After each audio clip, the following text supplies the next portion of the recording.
C'est l'histoire d'un type qui visitait un hôpital psychiatrique, qui arrive dans un corridor, il y avait un gars dans une cellule, un homme qui se pétait la tête, ses murs, partout. Il pleurait, puis il disait pourquoi, pourquoi, pourquoi. Fait que le gars demande au médecin qui le faisait visiter ce que c'est ça.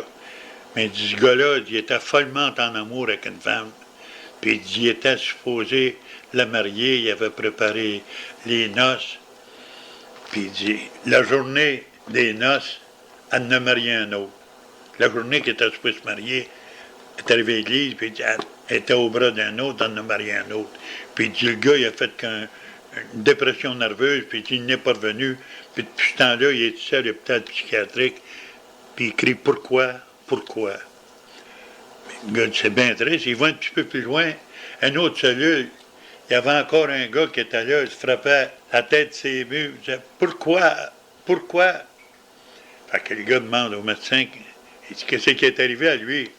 Le médecin dit lui, il l'a marié à femme. C'est l'histoire d'un gars qui prenait son métro tous les matins pour aller travailler. Un bon matin, il est assis dans le métro, il a parlé son journal, le métro arrête, il y a une personne qui rentre, un monsieur qui rentre, le monsieur vient s'asseoir à côté de mon gars, il le regarde et dit « T'es un cocu, t'es un cocu ». Il se lève puis il s'en va. Le gars, tout insulté de ça, il a pensé à ça toute la journée.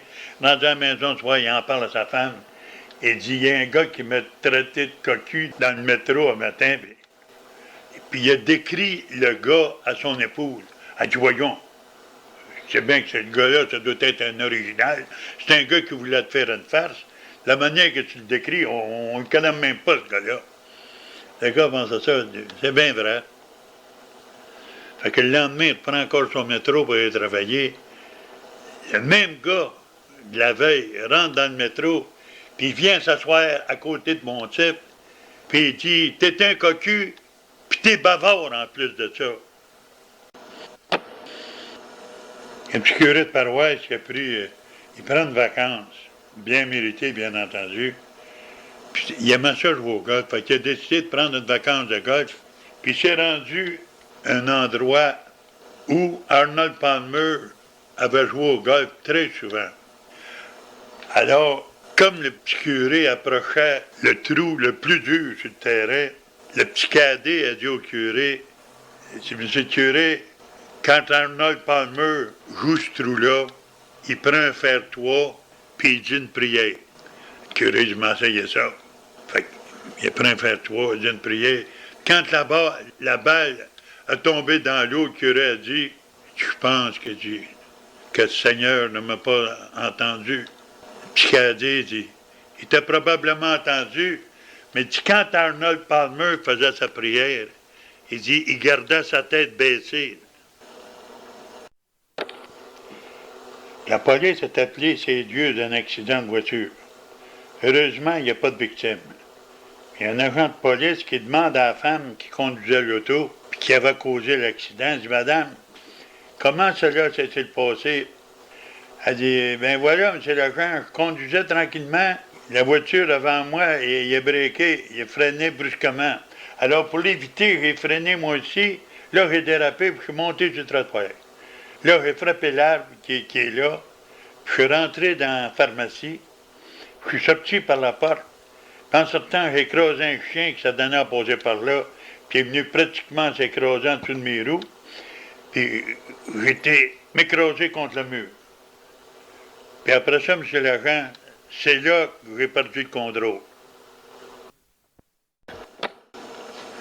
On sait tous que Muriel Millard est une très bonne peintre. Puis l'autre jour, elle avait une exposition de peinture. Elle rencontre un de ses amis qui est un expert. Puis elle l'invite à aller visiter l'exposition. Puis elle dit, tu me diras ce que tu en penses. Fait qu'il va visiter l'exposition, puis il revient. Puis Muriel lui demande, qu'est-ce que tu penses de mon exposition? Ben, il dit, Muriel, j'ai deux nouvelles pour toi. J'en ai une bonne, une mauvaise. Il dit, on va commencer par la bonne. Il dit, d'après moi, puis les experts qui étaient là, tes peintures vont valoir 20 fois plus cher après ta mort. Elle dit, c'est le fun. Elle dit, la mauvaise, mais elle dit, ton cardiologue en a acheté 30. C'est deux gars qui étaient après se parler. Puis il dit, comment ça va? Je dis, parle-moi dans la poche, moi j'ai cassé mon ménage. J'ai été obligé de tout donner à ma femme. Et j'ai donné 3 maisons, 3000 piastres de pension alimentaire. On avait 6 corps, j'en ai donné 3. Puis en plus de ça, avant tout ça, il a fallu que j'y donne 200 000 piastres cash. Le gars, tu as tout donné ça. Puis il dit, le soir, tu dors avec ça. Il dit, comment tu dors? Ah, je dors comme un bébé. Comment ça? Mais je dors pendant 2 heures, je me réveille, puis je pleure pendant 2 heures.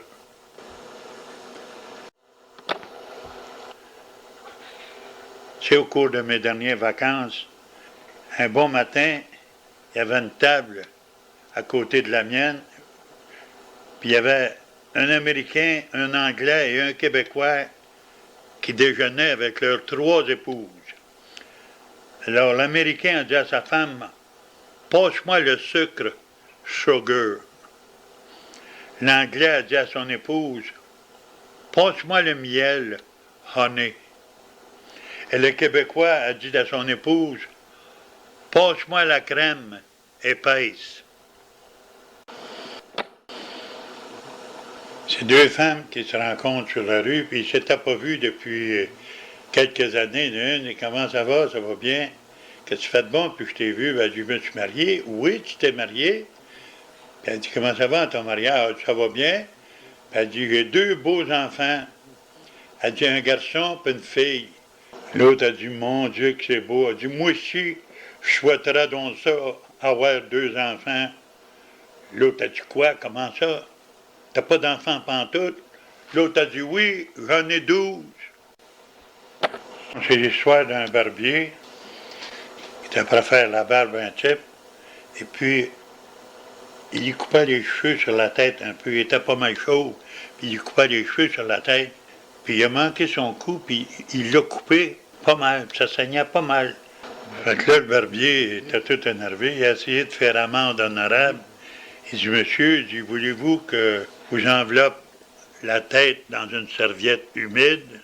Le gars a dit, non, laisse faire. Il dit, je vais l'apporter à la maison en dessous de mon bras. C'est l'histoire d'une femme qui marchait sur le trottoir, tout à coup, elle voit une voiture qui passe à côté d'elle. La voiture descendait de la rue un peu, une rue en penchant. Il n'y avait pas de chauffeur dans la voiture. Fait que la bonne femme part en courant, ouvre la porte du char, embarque dans le char, puis elle met le frein d'urgence. Fait qu'il y a un homme qui arrive, elle a demandé, elle dit, monsieur, c'est-tu votre char? Il dit, oui, madame. La femme était toute fière, elle dit, moi, je viens de l'arrêter. Il dit, je le sais, madame, c'est moi qui poussais. Un gars qui rentre sur le barbier, puis il avait rien qu'un bras. Puis pendant que le barbier le rasait, il le coupait à peu près 4-5 fois. Le gars demande au barbier, il dit, pourrais-tu avoir un rasoir, moi aussi? Le barbier dit, c'est-tu pour vous raser tout seul? Il dit, non, c'est pour me défendre. Après ça, le barbier dit, regarde le gars, il dit, j'ai-tu déjà rasé auparavant? Le gars dit, non, non, il dit, mon bras, je l'ai perdu d'un accident au moulin à papier. C'est 2 gars qui se rencontrent, ça faisait longtemps que c'était pas vu, il y en a un qui demande à l'autre, comment ça va? L'autre, ça va bien, puis toi? Ah, ça va bien. Et tu sais, Edouard, qui était dans notre classe, qui était chum avec nous autres, il dit, oui, mais il dit, il est mort la semaine dernière. Va-t'en donc, oui. La dernière fois que je l'ai vu, il était en parfaite santé, il est mort. Il n'était pas malade. De quoi qu'il est mort? Il dit, ça a l'air qu'il est mort de flatulence nordique. Flatulence nordique? Qu'est-ce que c'est ça? Il dit, il a pété aux frettes. Quand j'étais jeune, moi, j'étais un pardon. Mes parents ne voulaient pas de moi. Ils m'avaient acheté un carrosse qui n'avait pas de break.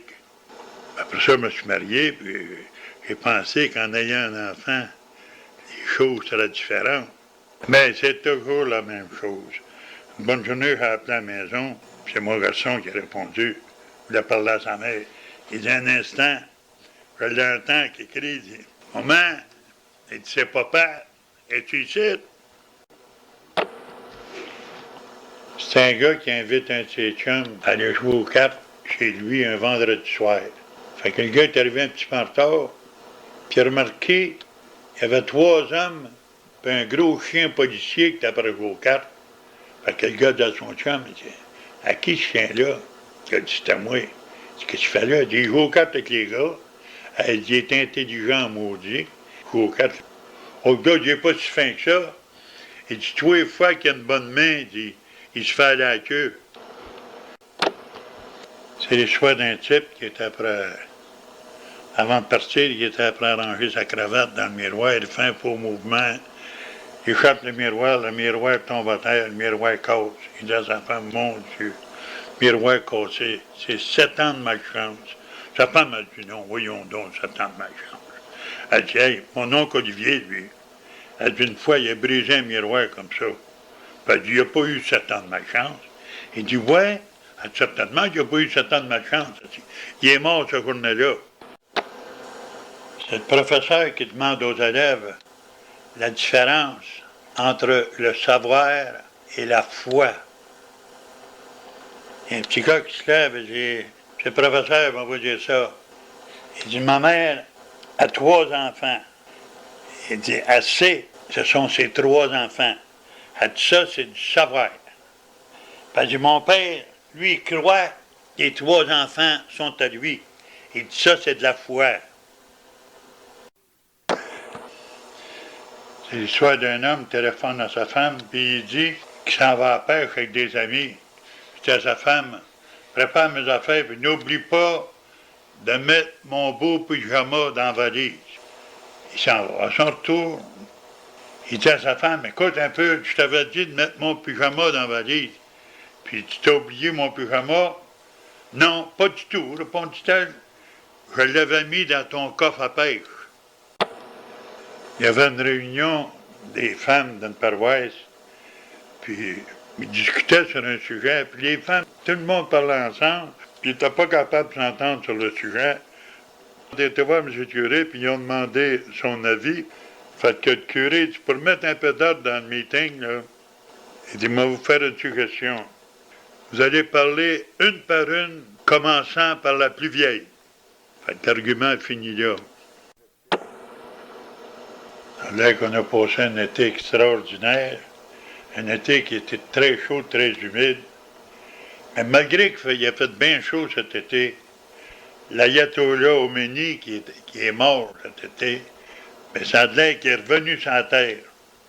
Il est venu nous voir parce que ça a l'air qu'il faisait plus frais ici, malgré tout, que où il était de l'autre côté.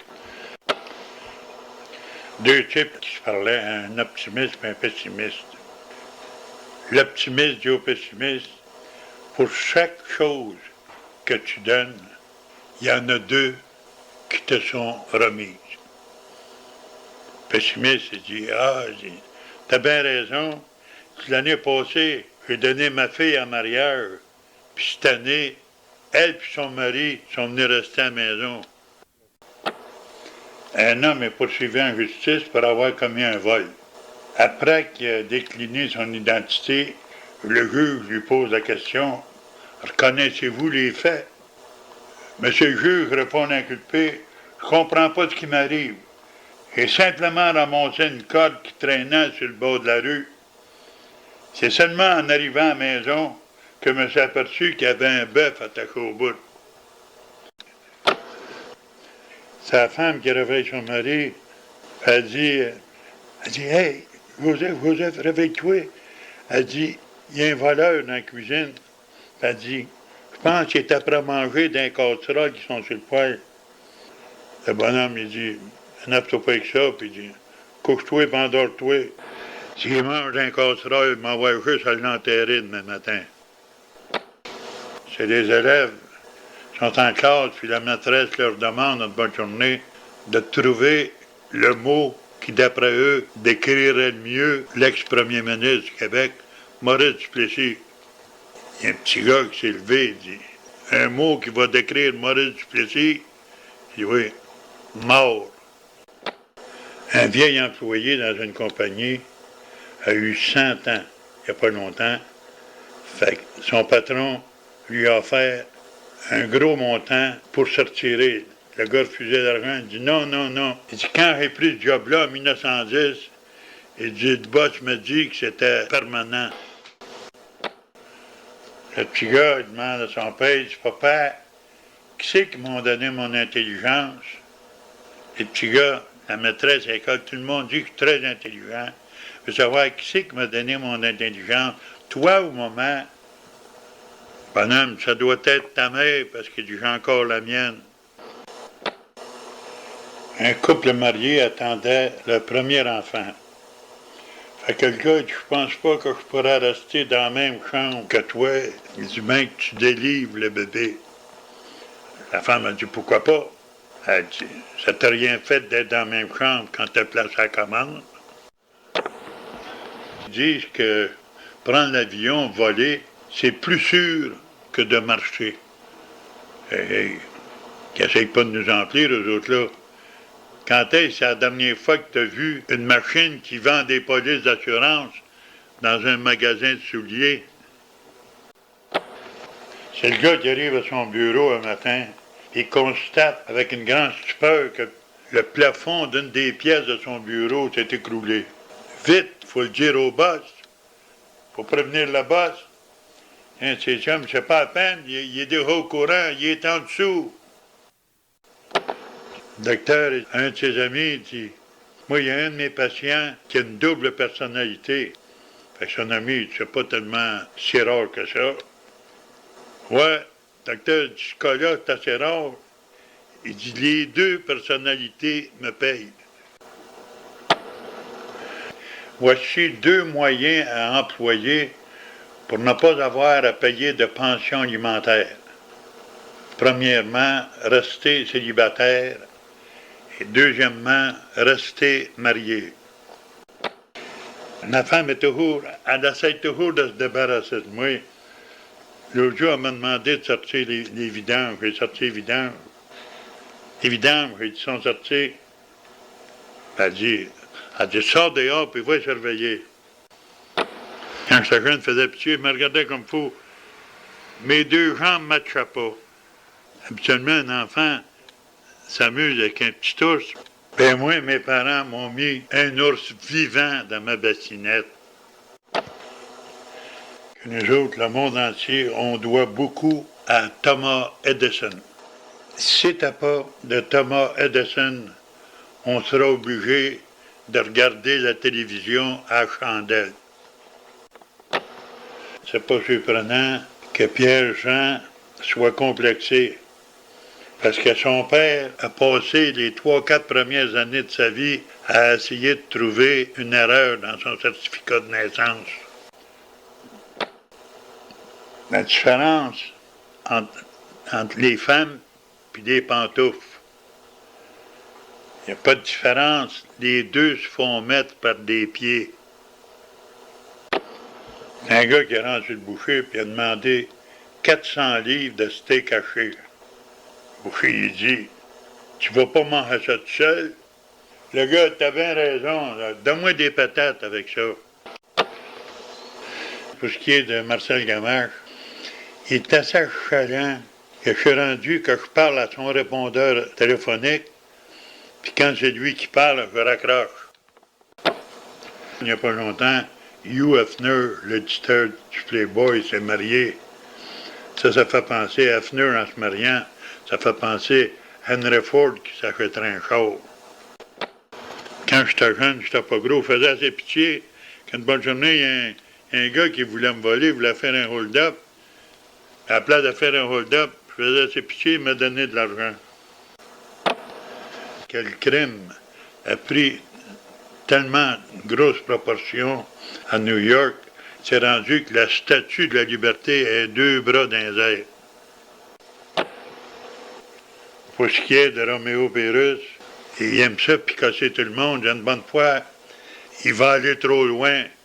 J'espère qu'il va rester là. Pour augmenter la sécurité dans le métro de Montréal, nous suggérons d'y installer des franchises de Dunkin' Donuts. Je pense que quand j'étais jeune, mes parents ne m'aimaient pas. Et ils me suppliaient pour parler aux étrangers. Connaissez-vous l'artiste préféré des postiers? Manda. Mon portefeuille est toujours plein de gros billes. J'aimerais ça être capable d'en payer quelques-uns. Alors, Tugel, c'était la présentation pour cette semaine. J'espère que ça va te plaire, puis ça va peut-être t'en suggérer d'autres. Alors, salut copains, bonne semaine. On se revoit au 42.